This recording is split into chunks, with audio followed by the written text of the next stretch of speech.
Hello, this is John, and welcome to Dairyland Frights, the Valentine's Day edition.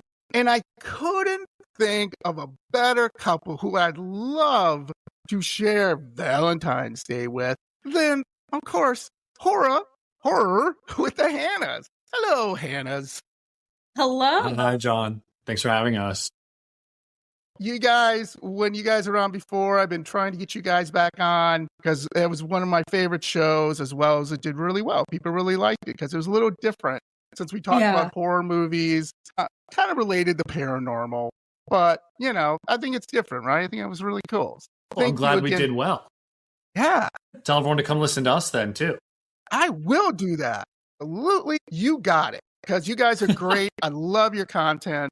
You make me catch up on movies. I'm like, I got to see that movie because the Hannas told me it's a pretty good movie. Or it wasn't, maybe.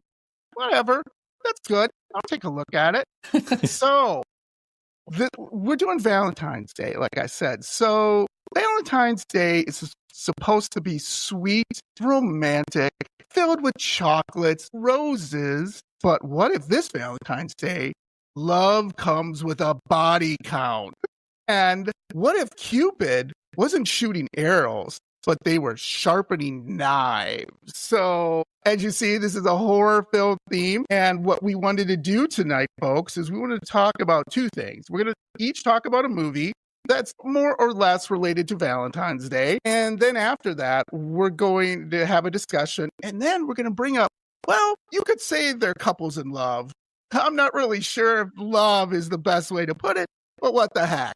Everyone has a different way that they love each other. So let's start with Hanna and your movie and talk about it and tell us a little bit about it, why you chose it.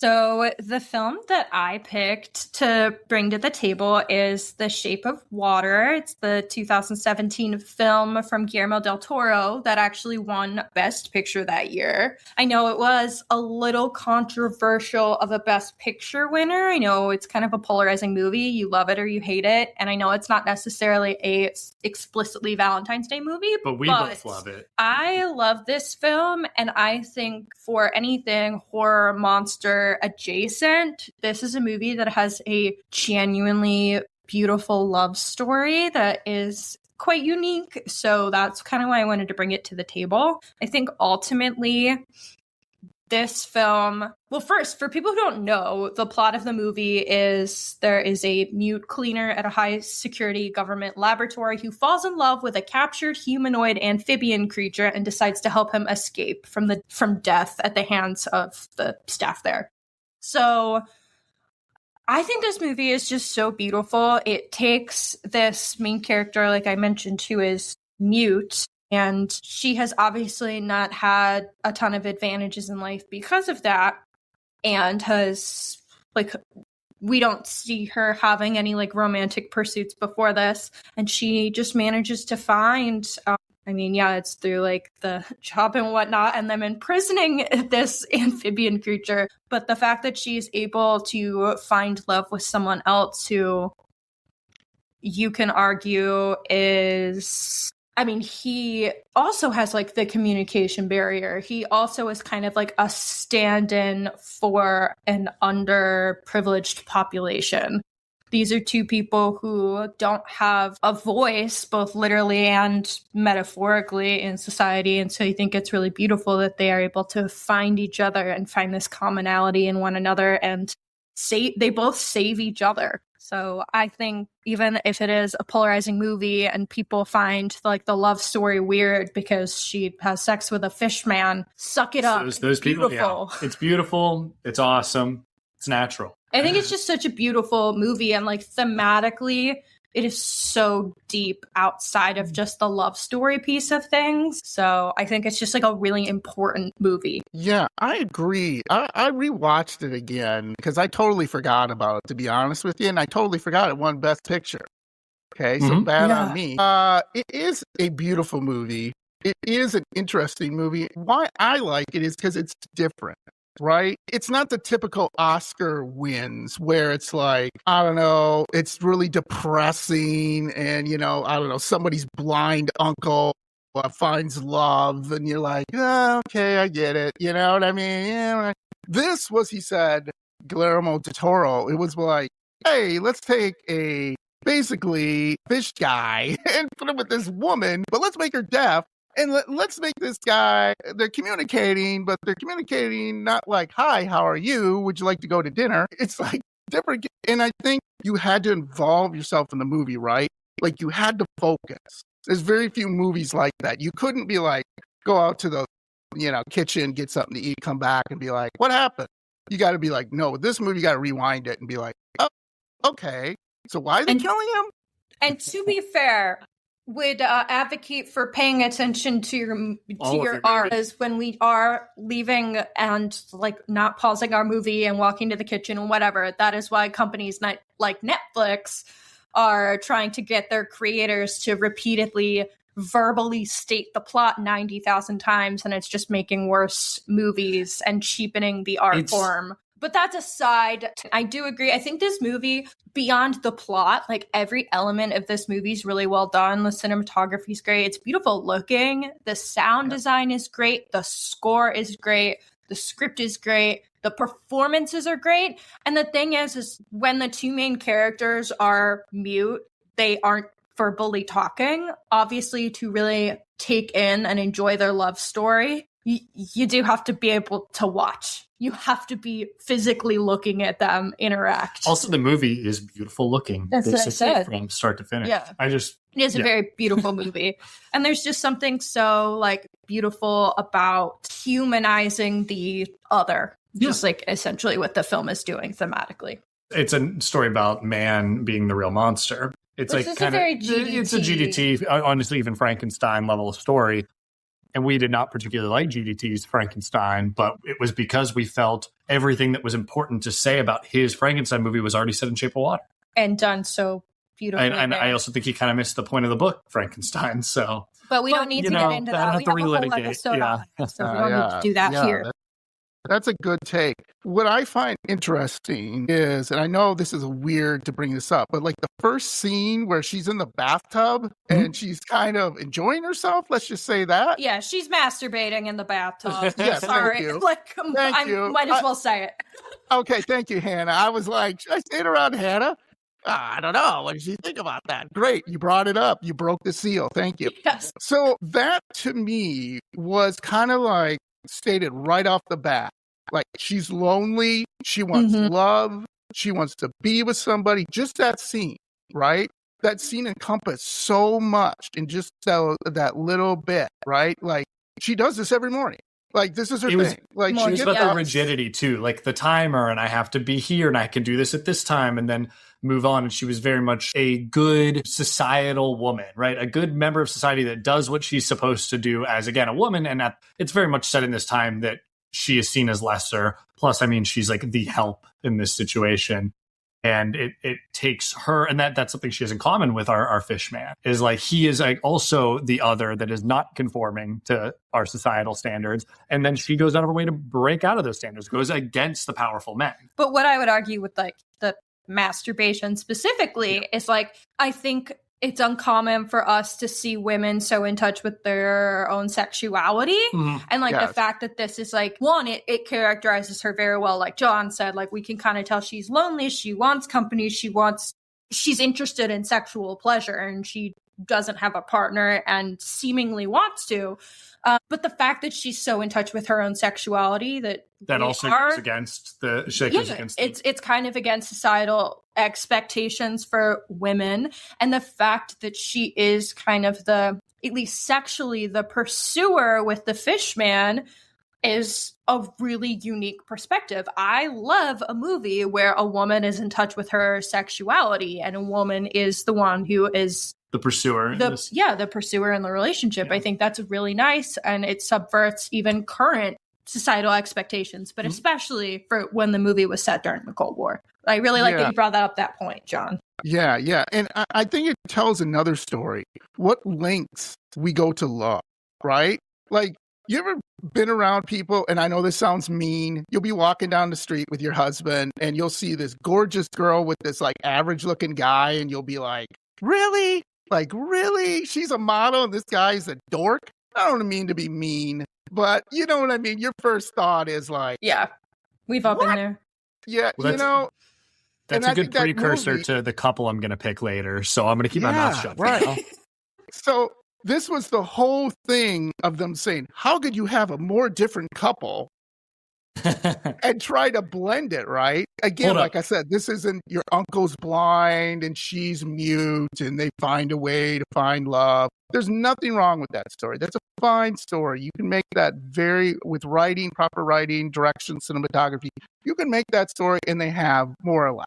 But with this, you're going, okay, we're going to stretch it. We're going to go, you're thinking, too, when she's in the bathtub, I know this is how my mind works, folks. When she's in the bathtub and she's doing that, I thought, there's something going to happen with that bathtub. Because why would you show that bathtub? Like, why can't she just be in her bed doing it, right? Masturbating. Mm-hmm. Why can't she be on her chair? Why can't she just be on the couch? Why the bathtub? See? No, we thought about that too. I mean, there's definitely, and I think it kind of plays into the ending of the movie where she had a connection to water anyway. Correct. But yeah. And I think that's what makes it most interesting. What else did you find interesting about the movie that you think is kind of a Valentine's Day movie, more or less, for couples if they want to check it out? The Fishman's hot. That one, right? True. Hear me out. Hear me out. Fishman. Kind of hot. That's like when people are like, I don't know about this relationship. I was like, have you seen him? Like, that's a good looking guy. All right. I already think, I can't even think of her name. Sally Hawkins. I love her. Beautiful woman. Hot Fishman too. So, but I think in general, like, I think it's a beautiful love story regardless. Yes. But also, I think there's just something so magical about two people who are not subscribing in ways to societal norms being able to come together and find each other.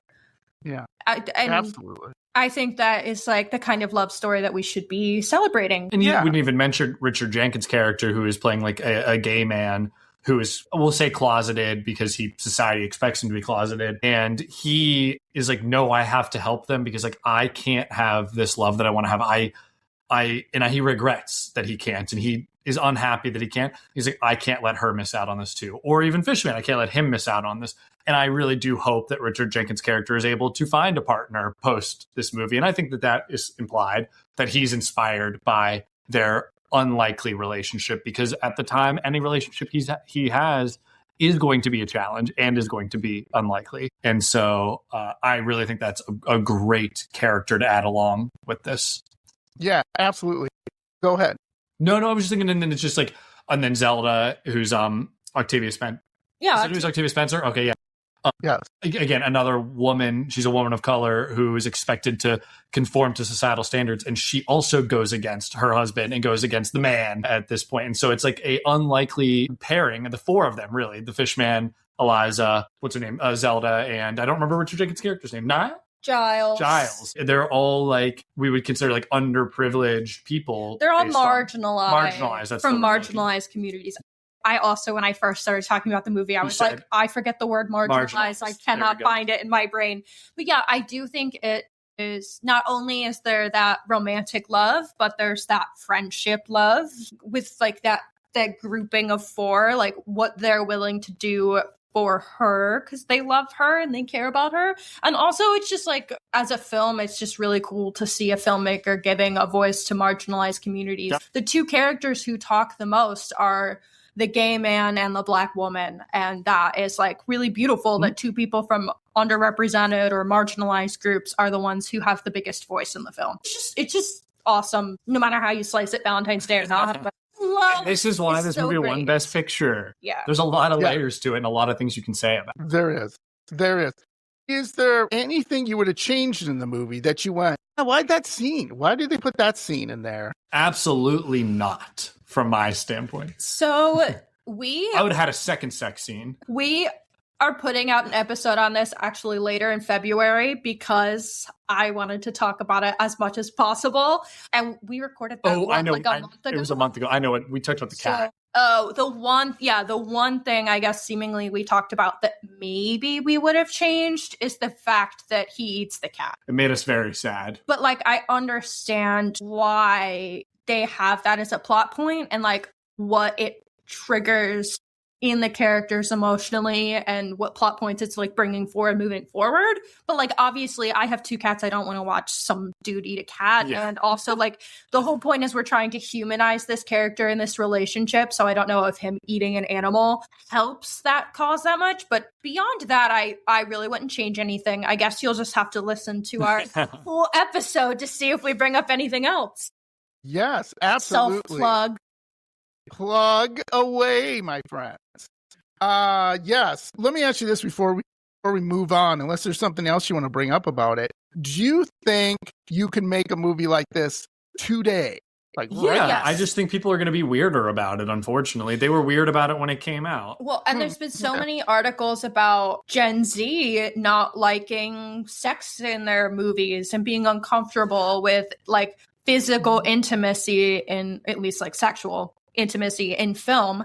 And so I do think there are audiences who would feel more uncomfortable with this today, but I do think that the film should be made. Yeah. And also, like, people loved Frankenstein, and Guillermo del Toro isn't shying away from like romantic relationship between a person and a quote unquote monster in that film either. I just think this film explores it clearly much more in depth and in a better way. Better. And it's a better relationship. Yeah. It's cute as hell. I would encourage this type of filmmaking today, is what I'm saying. I don't know if it does as well, but it should. So yeah. What always makes me laugh every time I watch this film is, guess what, folks? We forgot King Kong. King Kong was the predecessor to this. Big, hairy ape, the size of a 7-story skyscraper. Well, how big it was, I don't know. Is in love with this woman, and he just wants to love her, and he just wants to be with her. But people want to, enslave this King Kong. And what I thought was funny was back in the 30s and everything, that was kind of hard to do. I mean, they obviously did not bring it forward. And then in future King Kong movies, they kind of downplayed it a little bit. But I thought, yeah, this has been around a little bit. You had certain movies like Dracula, the Creature from the Black Lagoon, The Mummy. All those people had a love interest, had someone they wanted to be with, and someone that they wanted to be close. But how about we pull this all the way back to Greek mythology? Greek mythology. yeah, I mean, didn't Poseidon have like some Cyclops children? Yeah. All right, like yeah. So Medusa's pretty hot. All right, that's why men look at her. And sirens pulling men into all the mermaids. Yeah, Matthew. So that's part of the reason I think this works is because. And still would work today because people are kind of exposed to that. And even if you think like Beauty and the Beast, right? That's a classic tale. And people are like, get it. So in a sense, I think good old Guillermo del Toro did an excellent job of saying, I'm not going to be cliche. I'm not going to make this like everyone else is making it. I'm going to make this where you're going to see this and really feel for the couple. And really be like, I hope it works out. And that's genius, in my opinion. Absolute genius to do that. To take 2 different people and make it work. So, yeah, I really love that. That's a great choice. Okay. So I picked one that's more recent, came out last year, actually, that was a little bit under the radar, which is a tried and true Valentine's Day movie because it takes place on Valentine's Day, and that is Hard Eyes. Yeah. Hard Eyes was at 2025. Right? Around Valentine's Day, and was one of my favorite horror movies of last year. And as I said before, I think it flew under the radar. And my selling point to this is I am a huge fan of Scream. Scream is one of my top 10 movies of all time. I think meta commentary on a genre as a whole that basically brought the genre into a new era is amazing. And Hard Eyes is not as good as Scream. I don't know how it could be. But Hard Eyes to me is the same thing Scream was to horror. Hard Eyes is to rom-coms. But it's just using horror to do that meta commentary. And so I had an absolute blast because there's plenty of modern rom-coms that are, they become procedural. And this is now taking all of those procedural elements, dropping it within a slasher movie and making me laugh my ass off at those expectations I already have. And in some ways, I would go as far to say that it was genius.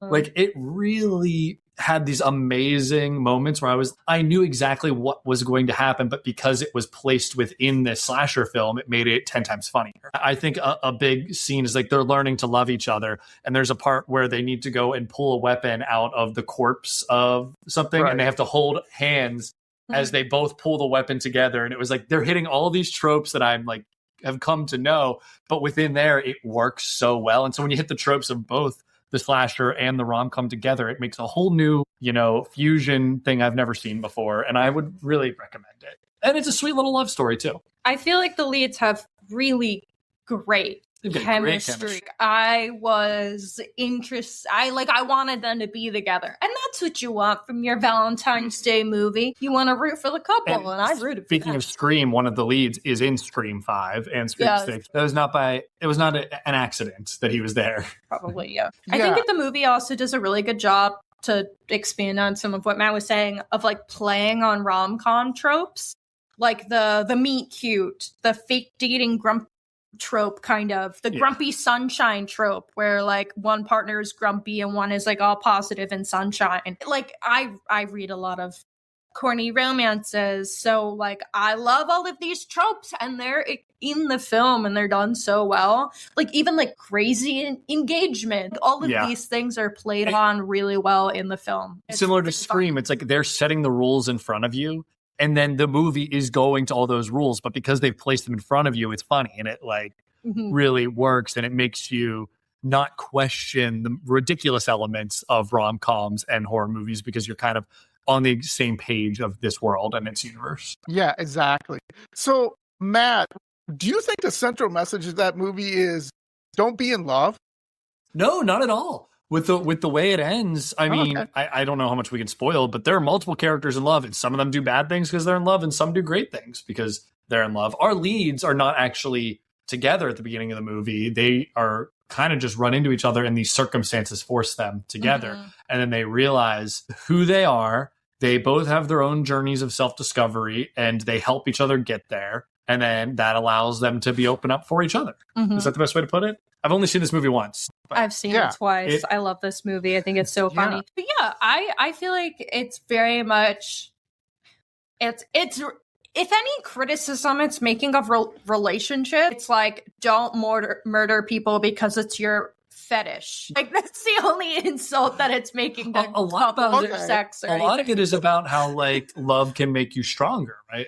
One of my favorite rom-coms is Punch Drunk Love, which is all about that. A love in your life can give you strength you didn't know you had. And I think this movie for both characters like allows it's them when to they both like grow. Actively work together is when they're able to overcome. And it's like that idea of that partnership is not 50-50. It's like it's 100-100, right? That's how you both have to be giving the effort and make up for each other's effort where you need to. So, again, a sweet movie that hits so many tropes that I enjoy from a horror standpoint, and so many tropes I enjoy from a rom-com. And it's like when you mix them, it just works so much better than if they stand alone. And it's so funny. It is. Like it's such a fun movie. I laughed out loud in theaters during the first scene. I did too.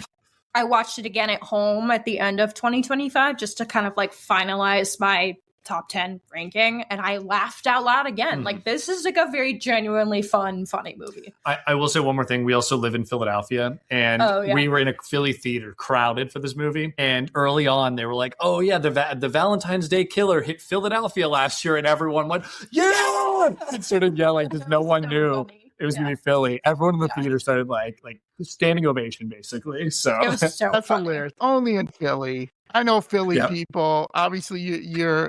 I know Philly you guys, is so and I'm silly. Just like, it's super silly. Sometimes I'm like, really? We are a very silly city. Such a silly city. We have like insane energy here that like just simply can't be replicated anywhere else. It's very Philly of us to have gotten really excited that the fictional serial killer was here last year. Yeah, exactly. So this is where I think this movie is. I think somebody was writing a Hallmark movie and snapped. This is what I think would happen. I think there was a writer in Hallmark, and they were like, and then she bumps into the guy. He's cute, spills the coffee. They say, hey, you spilled. Oh, the hell with it. That's it. I'm writing a slasher film. Because that's what it feels like to me. Like they just took like parts of a Hallmark movie and they just went, okay, I'm done. Let's make this ridiculous. I'm doing this movie. I'm going to write it, and whatever happens, happen. I mean, that's what I get from it, because when I was watching, I was laughing. I'm like, am I supposed to be laughing? Yes, you're supposed to be. Yeah, I think Scream feels like the same thing to me, to bring it up again, though. Like Wes Craven, Kevin Williamson writing another horror movie, or seeing how Nightmare on Elm Street has been just completely taken over into something else, and they snapped. They're like, we're done. This genre has to move forward and go off and write this really scathing critique of the genre through the 80s. Like, yes, absolutely. Because Hallmarks are formulaic. It's the same thing over and over. My wife loves them. She watches them all the time. And when I ask her why, she goes, it's just relaxing. It's soothing. Mm-hmm. It's just like, you know, a warm place. It's like, and I'm like, but it's the same thing. And she's like, yeah, I know. I'm like, okay. But did you have her watch Hard Eyes? Yes, we watched it together. She laughed. Did she like it? Yeah, she liked it. Yeah, okay. Yeah. I would hope so. Because I feel like even if you love rom-coms, you're probably going to like this even more. Yeah. Absolutely. I think that's what made me like it so much. Like, I love a good rom-com. I love a good rom-com trope. So a movie that, like, understands why I love those things, but can also joke about the fact that it's kind of silly, I'm all for it. And also, this movie was written and directed by Josh Rubin, who is a part of, like, a comedy troupe. Yeah, he's part of Dropout. So, like, we started watching some of the Dropout shows after seeing Hard Eyes, and he came up and they said his name, and I was like, I know that guy. He wrote Hard Eyes. So he is a very, very funny person, even outside of, like, this script. So yeah, it's cool, dude. Awesome. Oh, I forgot anything else? Anything else before we move on to my movie? No, hit us with yours. We're good. All right, so folks, this is going to be short and sweet. So mine is from 1981, and they redid it, by the way, recently. My Bloody Valentine. And you may ask yourself, why did you bring this up? Because it's kind of that it was brought forward as My Bloody Valentine. I'm not really sure, other than to maybe associate with Valentine's Day. But I'm going to, because a lot of you people probably have not seen this movie. It's a very niche movie. It might be on, like, I don't know, like Tubi or one of those channels where you're like, hey, what's this? You know, I don't think, unless you really love this movie, you don't have the DVD in your collection, but maybe you do if you're that much of a horror person. So it is set in a small mining town, and the legend tells of a miner who went mad after being trapped underground, killing those who dared celebrate Valentine's Day while he suffered in darkness. So right there, I went, wait a minute. So he's trapped, he gets out, and then he's like, love, that's it. You're going to die. Yes. They didn't set it up like his love was with him, right?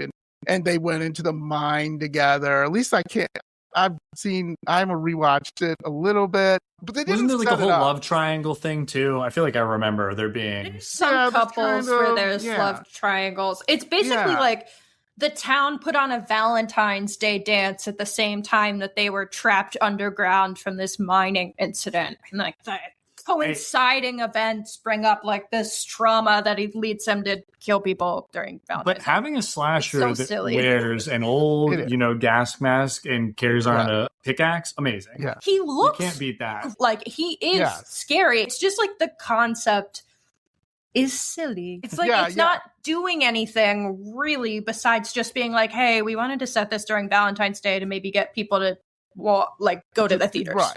Yeah. Like, it's stuck. Like, they always say movies that are in January, it's like January hell. Like, movies that typically do not get put out, big time movies who get put out in June, July, so on and so forth, Memorial Day.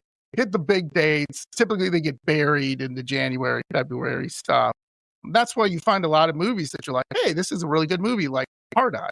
But what makes this movie, in my opinion, truly terrifying is the setting. It's like narrow tunnels, the darkness, the echo of footsteps behind you. You don't know where the killer is until it's like too late. So that it really doesn't. That's really kind of the feel of it, right? It's kind of like, let's set it in this. At least the 1980s was more about these couples go in this tunnel for making out or whatever. Why, I don't know. There he is, the miner guy who's chasing people down, and you're like, where is he? So if you like a movie like that, and your partner, husband, girlfriend, boyfriend, whoever, and you like this, yeah, go right ahead. Well, it's gory, bloody. Yeah, you get it. It just has one. It's not like there's some movies that are just like one thing. Like, I get it. I'm watching this movie for gore and to get a little terrified, but there's not much of a message after that. I was going to say, I feel like it is kind of like your prototypical slasher that's not really aiming to do more than that. And that's okay. Yeah, we can have those movies. And there are people who will go see any slasher that's all it's doing. Right. Like Valentine is kind of the same way. Yeah. I watched Valentine. I think it's from 2000, 2001. And I feel like that one's trying to do slightly more thematically, but it's in essence the same thing. It's just a killer going after people around Valentine's Day. And okay, cool. Yeah. And sometimes you need that, right? Sometimes you just need to turn your brain off and be like, okay, let's turn that on. There we go. Yeah. I have my movies I watch for art, and then I have my movies I watch because I need a little bit of entertainment and have a little bit of fun. Hard Eyes is right in between. Hard Eyes is right in between. It's right in between. We did kind of capture the whole spectrum of that with our 3 picks. Absolutely. So that gives you a really good variety of what you're looking for. Anything to add about My Bloody Valentine? Any more commentary before we move on to couples? I just know that it's got a big following because there's banned footage in Canada, and you have to watch the specific Canadian version to see it all gory or something. And I don't know. Wikipedia. So it says, My Bloody Valentine faced notable censorship, having a total of 9 minutes cut out by the Motion Picture Association of America due to the amount of violence and gore. Though co-producer Dunning confirmed that the excise footage still existed, attempts to release it has proven difficult because Paramount refused to offer an uncut version. Yeah. God damn it, Paramount. Yeah. Paramount. Meanwhile, Paramount's one of the better ones, at least in my opinion. I'm sure they're doing something terrible that I'm not. Yeah, am I missing something? That's weird. That must be real. I don't know. I couldn't even imagine what they banned. What is so bad that they have to ban it? It's famous. Still haven't released it. Yeah, sure. That's what's interesting because now we're getting shit like Terrifier, which is so disgusting and explicit. So I feel like whatever they cut out here couldn't have been that bad. For nowadays. I don't know. It's interesting. Well, Terrifier's unrated though, right? I do. That's the difference. It's unrated, but we could take an unrated edition of My Bloody Valentine. It could be that bad. Sure. What the heck? Let's get that made. Let's take that sucker. Let's go. Okay, Hannah. Couples. Let's move on to that, shall we? Yeah, I'm excited to talk about my couple because they are a flawed couple, and I think that's what makes their story compelling. So the couple that I'm pulling is Millie and Tim from 2025's Body Horror Together. So for people who aren't familiar with the movie, this is a couple that are years into their relationship, and they find themselves at a crossroads as they move to the country. With tensions already flaring, an encounter with an unnatural force threatens to corrupt their lives, their love, and their flesh. So you probably heard about it because it was a kind of a bigger film in 2025. Their bodies end up starting to morph together, which is the body horror element of it. But what I really like about this couple specifically is that it is kind of showing, what can happen when we're in a long-term relationship. This is a couple that have grown rather dependent on each other to the point where they don't necessarily all the time know who they are without the other person and without the other partner. They find that they can't make decisions independently from their partner. And I found that to be a really compelling story because I feel like we get a lot of slashers of a newer couple or people just having sex and things. And I feel like we haven't gotten as many horror films that are explicitly, I guess, telling the story of a couple who's been together long term and struggling with real relationship troubles.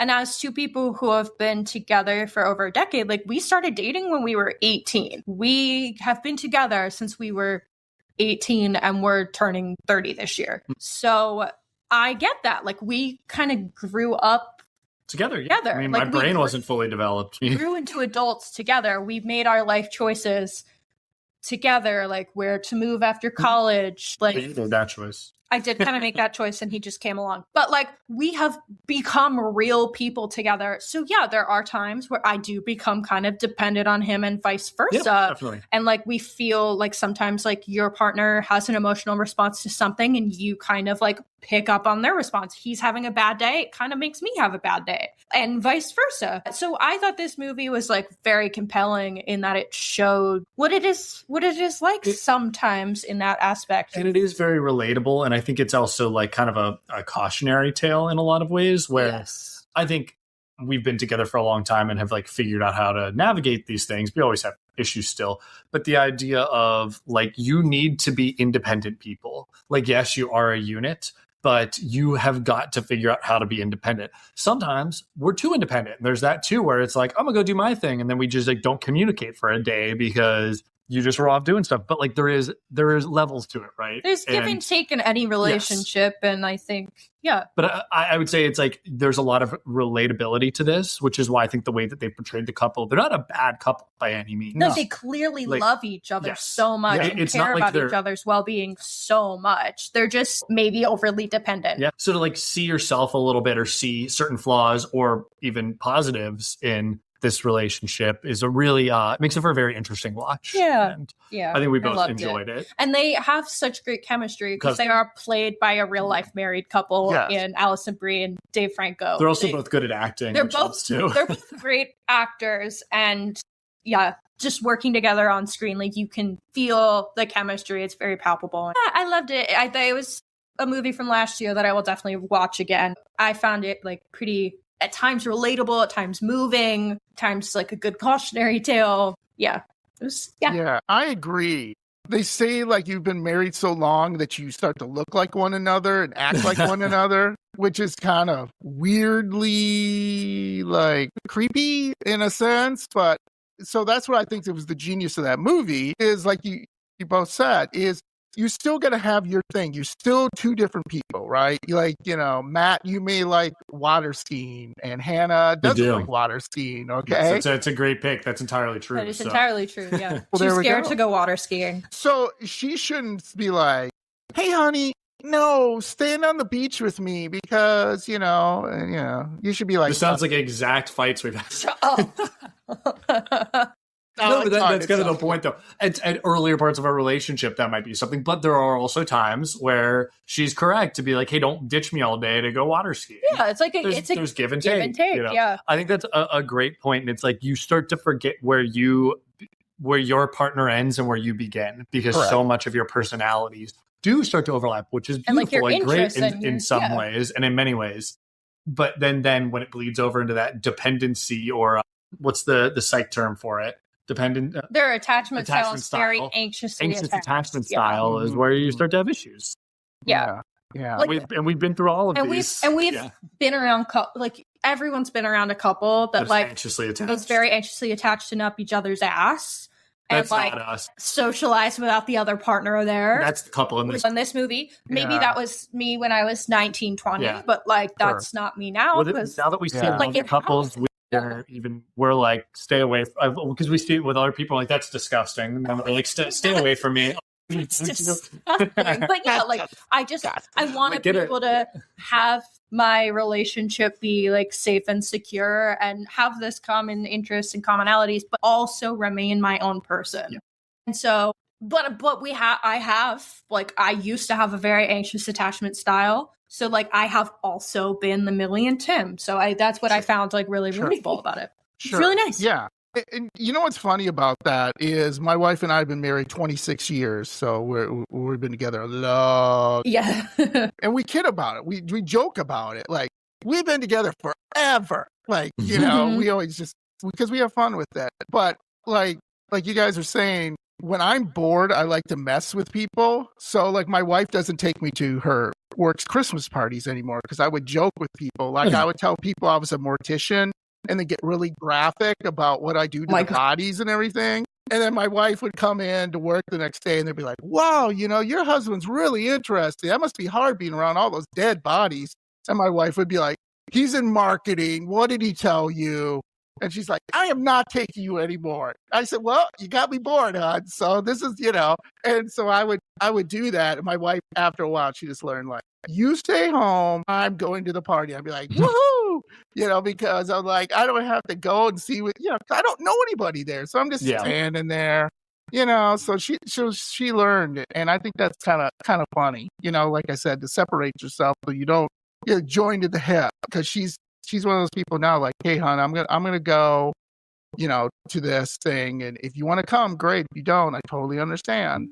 Yeah, and that's right. Healthy. Oh, I love when I get the opportunity when Hannah's like, I'm going to this thing, and I'm like, have a good time, sweetie. And he's like, thank goodness I get to stay at home in silence and like pet the dog. Listen, I have fun. I do plenty of fun stuff, but there are times where I'm just like, you go do your thing, please. Like, I need to go no thoughts mode. My battery, I have like a very, very high capacity for things that not everyone else I think I do. Yours is just somehow mine is pretty insane. Yeah, I'm doing something constantly. Now we've turned into a different podcast. Yeah. There's a relationship podcast. We're not in a relationship with the Hannas. Maybe that would be really successful if we did couples therapy podcast. Hannah, anything else before I get to Matt and his couple? I think we can move on to Matt and his couple. All right, let's go. My turn. So I recently, for the first time ever in my life, watched David Cronenberg's The Fly. And I will start off by saying, so I'd never seen it before. Absolutely adored this movie. I gave it 5 stars on Letterboxd. Immediately, I was like so blown away. And I was so impressed with this relationship story and the couple within this story, to the point where I'm like kind of considering putting a video essay together on it when I have time, but we'll see when that is. But the main thing I took away, I made a joke because we talked about this on another show, and I was like, damn, like all these like guys that think they're incels just need to watch this movie.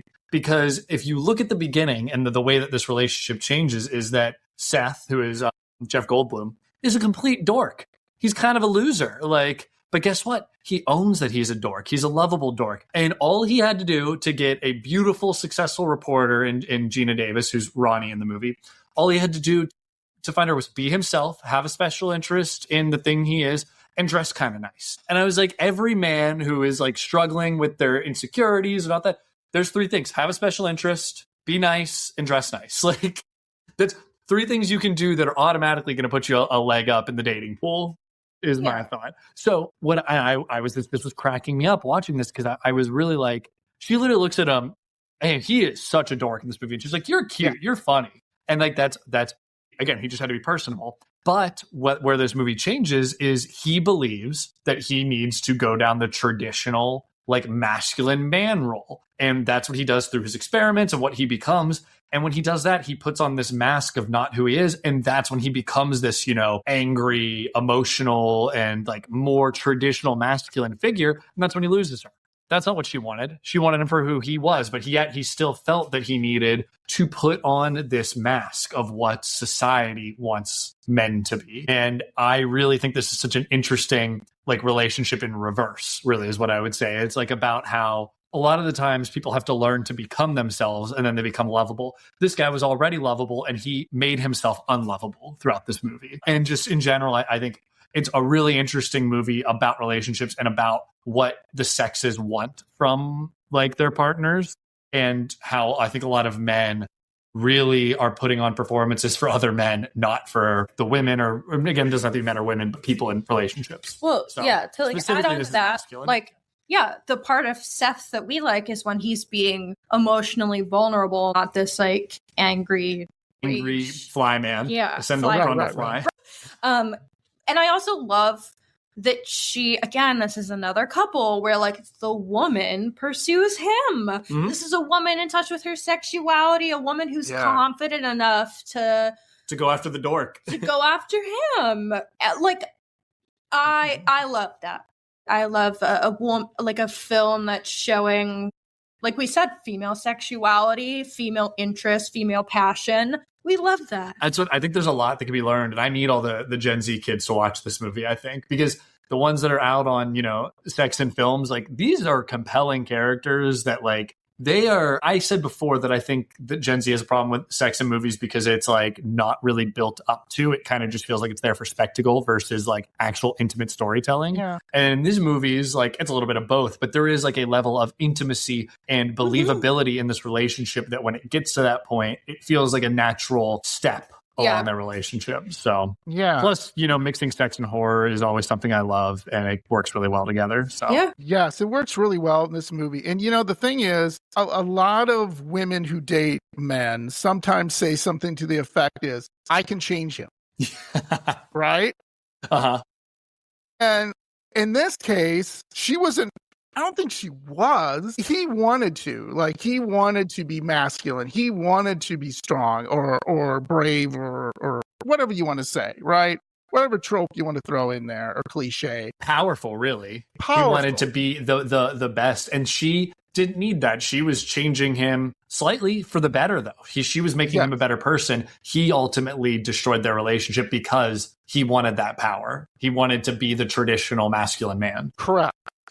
And that is, again, kind of a warning to people. Like, don't change. You know, he or she or whoever has got to accept you for who you are. If you're a weirdo, you're a weirdo. If you're a nerd, you're a nerd. But, of course, if it's darker, that's different. If you're a murderer or a serial killer, which, by the way, I find it fascinating. I'm sorry, going off on a little tangent, that serial killers sometimes have some of the biggest following from women that you wouldn't expect. Because they're charismatic. How do you think they kill so many people? Like, I mean, you look at Ted Bundy. His whole thing was being charismatic. Bundy.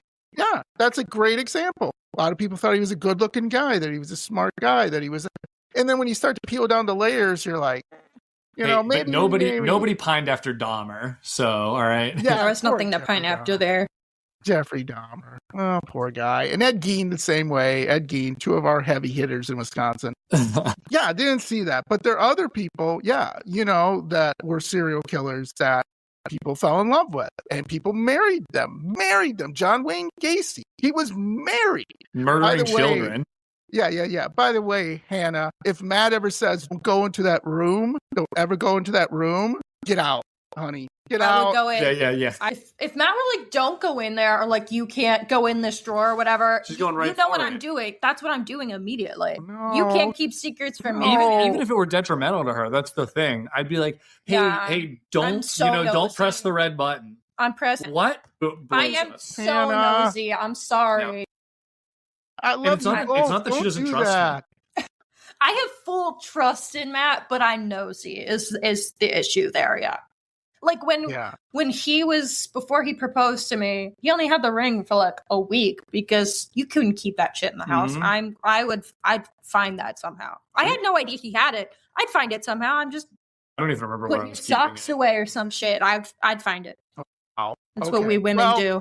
At least we don't have to worry about Matt that we know of is burying bodies under the floorboards. He doesn't have time to bury bodies.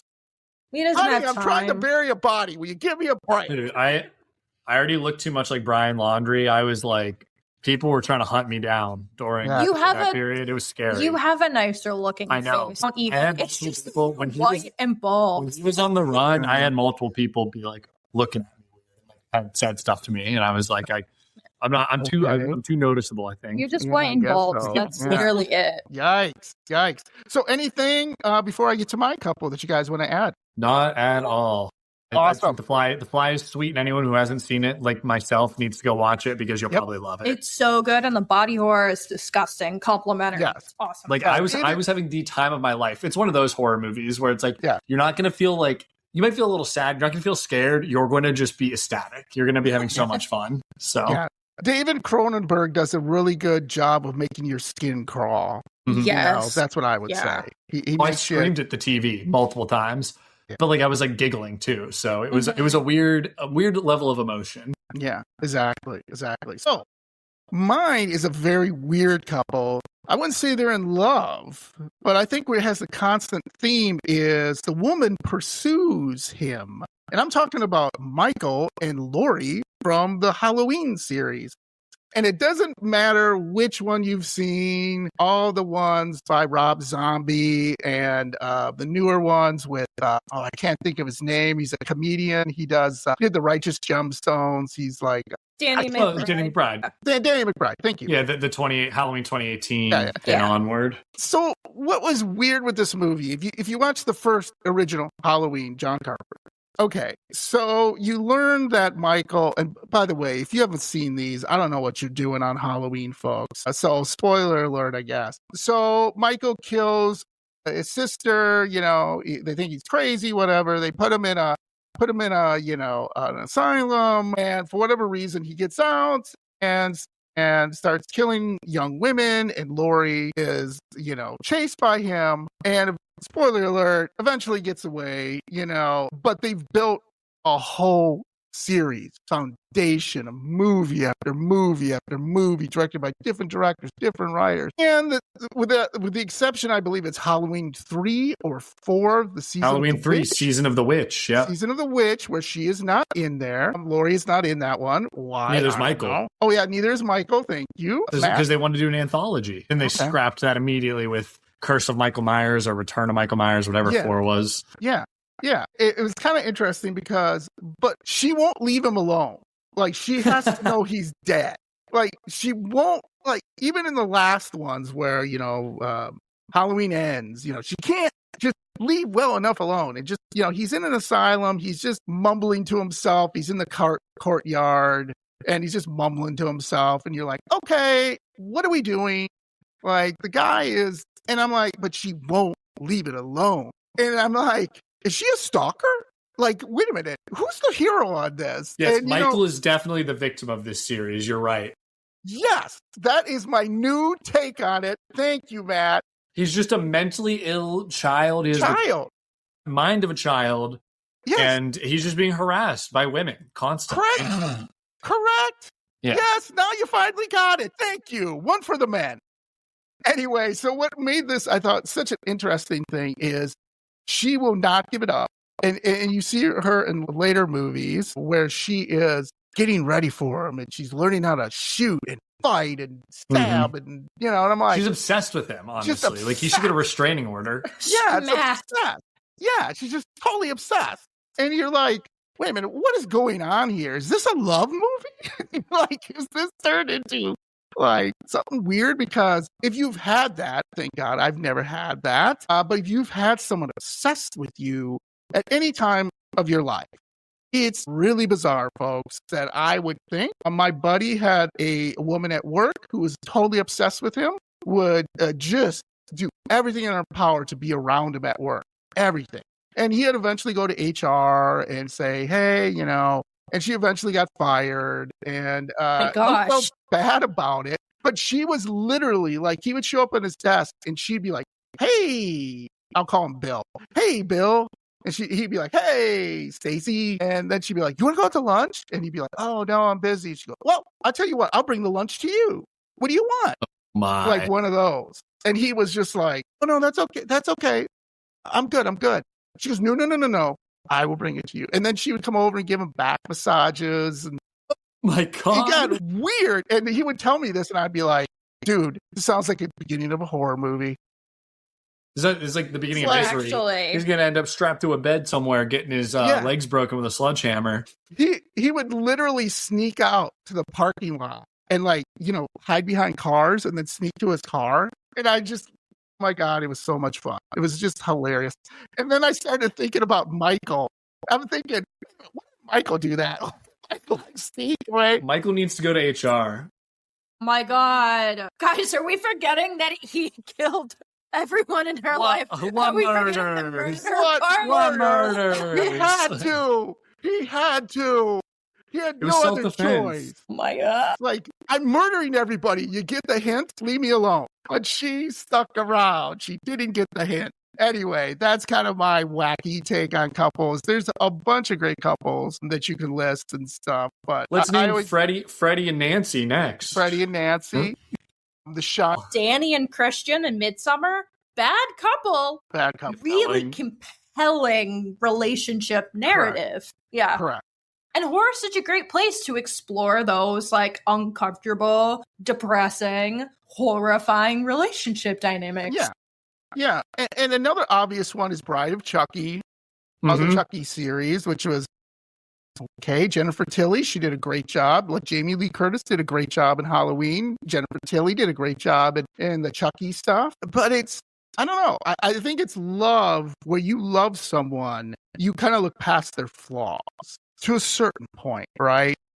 That's why women were in love with serial killers, because they're so charismatic, they're so powerful, right? I don't know. Hannah, if Matt was a serial killer, would you still love him? No. No.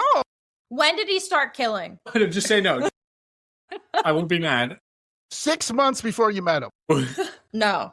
We're done. No, you're done. Listen, I would never keep that hidden from her. I don't hide anything from her. So unless she's involved with, the plotting. We wouldn't have gotten here. We're talking, plus we're way more likely to rob. I think we would rob banks. We're much more money motivated. Okay. I could see a more Bonnie and Clyde situation versus, I don't know. Have there any couple serial It's killers? not violent. If I don't want to be like, one of us is going to be the serial killer. It's not Matt, but like we're not violent. We're not violent. Women are way better. Women Whoa, get away whoa, with whoa. it. They do better. She does cook for me a lot. So if I ever come down with like a stomach illness or something, poison. you know where to look. Yeah. He wouldn't even question it. Poison. Nope. Yeah, I like that. Pour a little bit of contact solution. I've also been sleeping pretty hard recently. I feel like you could just hit me with the old... I've just been, I got myself a Xanax prescription, just been sneaking it in your stuff. Oh. Is that why you're tired? That sounds great. What do you mean? Matt, you haven't woke up with Hannah over you with a pillow like this? No. Slowly. She also sleeps kind of hard, though. So. I'm hit or miss. I'm either like out all night or I can't sleep at all. No, but every time I come walking into the room when she's already asleep, it's waking up basically screaming or gasping. And I'm like, it's just me. Yeah. I was like, I live here too. The doors are locked. Yeah, like there'll be times where he's like at practice and he plays Ultimate Frisbee and he'll come home and it wakes me up and I literally wake up like gasping or screaming because like my little tired body thinks that there's like an intruder. Like it's you terrible. have a dog laying with you. You have 2 cats protecting you. You'll be fine. Yeah, the 17-pound dog isn't going to protect me. He should scare somebody off. Yeah. Yeah, anyway. Absolutely. So before we go, I have some 3 fun newlywed questions. I don't know if you guys ever knew the newlywed game. Yeah, of course. Where, back in the day, obviously you're not newlyweds, but we'll go with it, all right? I'm scared.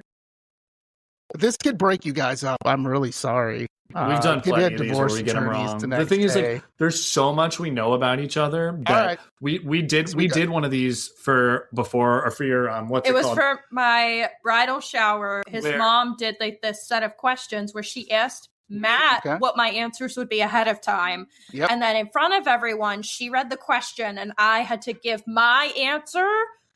And then we would compare what Matt had said. I got a bunch wrong, but when she would hear what Matt's was, she was like, oh, wait, no, that is a good answer. And I was like, see, like, I knew her better than she knew herself. There were a few where I was like, okay, that was a better answer than mine, actually. Yeah. I just got nervous. Exactly. So that's what could happen here. A few of them, I was like, you're a dumb bitch. So it depends. Oh, there we go. Let's see.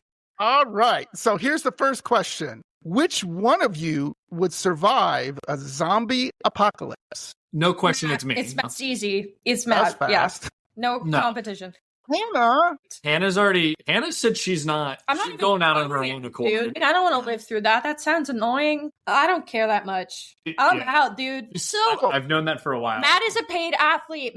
It's Ultimate Frisbee, but he plays on the quote unquote pro team. I make a little money. I run in fun and for pay sometime.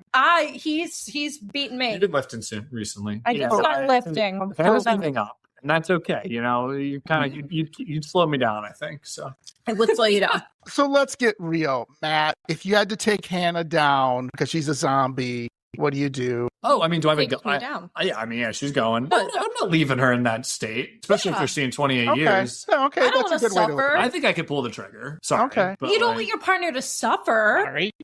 I'm just saying, like, I think, like, we've kind of been when I feel like when I don't know if you have this with your wife, but we've had these discussions. Yeah, we It's already like- have a plan. Yeah, for yeah, apocalypse. yeah. Like, My we had wife discussions watches The Walking Dead and stuff. Yeah, yeah. Oh yeah, so it's like, yeah, you got to take me out. I don't want to be left as a zombie. Yeah. Especially when you watch the movies and someone's like, I can't do it, and I want to I was like, they just told you have to do it. You're gonna be a coward. Now I can't let her down. Yeah, so yeah. you know, Right.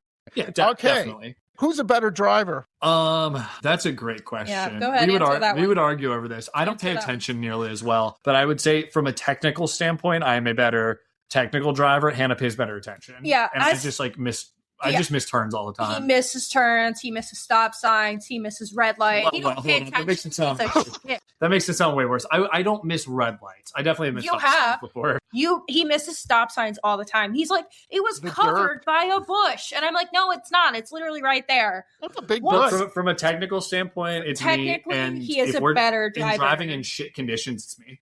I'm I'm sick of driving only in the end up snow. being the one who drives through like storms when we're Sure, driving. but if like, I'm long the snow driver. distances. In the snow, I'd prefer I'm like to Tokyo drive. Drift out there with. in the Yeah. But snow. if we're driving in the snow, he's driving, but I'm going, Matt, there's a stop sign. Map the turns here. Yeah. So, It's good you know, it's teamwork. It's teamwork. It's like in rally racing. She's got the Yeah. paper. You don't even know what rally racing is. No, I do don't. you? Okay. You're reading me the directions. I will say I do drive more Oh, than Matt. because she gets car sick, so I just let her drive. I am not a passenger princess. I am in control. I'm doing the driving. You're a strong, independent Awesome. woman. Like, we'll go on a road There trip. we We drove to Savannah once. It was an 11-hour She drive. drove like I 7. drove 8 of the 11 hours. Like, Yeah. that's on me, bro. And last question. If you were to be murdered by anyone in horror movies, anybody, who would you want to be murdered by? That's a great question. Megan Fox and Jennifer's Body. Such a good answer. Oh, that's such a good You answer. don't have the same answer, Matt. That's okay. She's Nothing wrong just with that. so hot. That is such a. Yeah, I'm trying to think of like. Not to objectify Megan Fox, gotcha. but I mean, I- come on. I Come totally on. get you. Yeah. Oh, I know. This one's so stupid. Oh, what's her name? I can't think of her name now. Selma Hayek. Selma Hayek in From Dusk Till Dawn. That's so That- She can turn me into a vampire any day. That'd be great. Yeah. Or choke you with the snake. There we go. I was thinking that too. Or just turn me into a vampire. Wow. Does that count as murder? Probably. Turn Yeah, me I into a guess so. vampire. I Yeah, get but that's what I want. Uh, I'll be Selma Hayek's slave. Yeah, I haven't decided yet if it would be like one of those females to turn into a wolf. I can't think of the movie right now. Some of those 80s campy movies where women turn into a wolf and they rip people apart. Oh, Ginger Snap. Ginger Snap. Ginger Snaps, okay. Yeah. That ain't 80s. What the hell am I thinking? 90s, I think. Or 2000. Ginger Snaps. I can't think of the ladies who were in there, but sure, what the hell? Rip me apart. I love that. That could be fun. You know, they're cute. Nothing wrong with that. Awesome. So thank you so much for this Valentine's Day episode. This was so much fun. Could you tell my spooky friends, what are you guys up to? Where can they find you? What's going on? So we talk all things horror on our podcast. You can find episodes wherever podcasts can be found. It's 4 Hour with the Hannas. Yes, so we're available on Spotify, Apple, Amazon, iHeartRadio, all that jazz. We also post our episodes to YouTube, and we post a lot on social. Short content. Kicks I've ass been there. pumping out the shorts, Yes, she so does. you can find those on TikTok, Instagram at Horror Hour at the Hannas, and then we're also on Blue Sky at Horror Hour. Nice. And please check them out. Hannah and Matt are awesome. Hannah does her little clips, which I am fascinated with, and I check out every chance I get, and I give it a like, and sometimes Well, thank comment, you. Because she sometimes busts a her ass comment, at and those. share it as, yeah. We're Awesome. trying to get that TikTok money, all right? They paid us a little bit. We got a taste. We Yeah, got a we got taste a of the taste TikTok of money, and now we're TikTok. chasing it. Chased Now them that you high guys still. are just like you tasted blood in the water. You're just like Jaws. Comment. Look out. So this Valentine's Day, when you're handing out someone chocolates, remember, someone in the horror movie industry is handing out hearts filled with something much darker. So happy Valentine's Day, everybody. I hope you have a great time. And Matt and Hannah, you guys are awesome. I love you guys. And I hope you have a happy Valentine's Day. Thanks, John. Thank you too. Thanks for having us.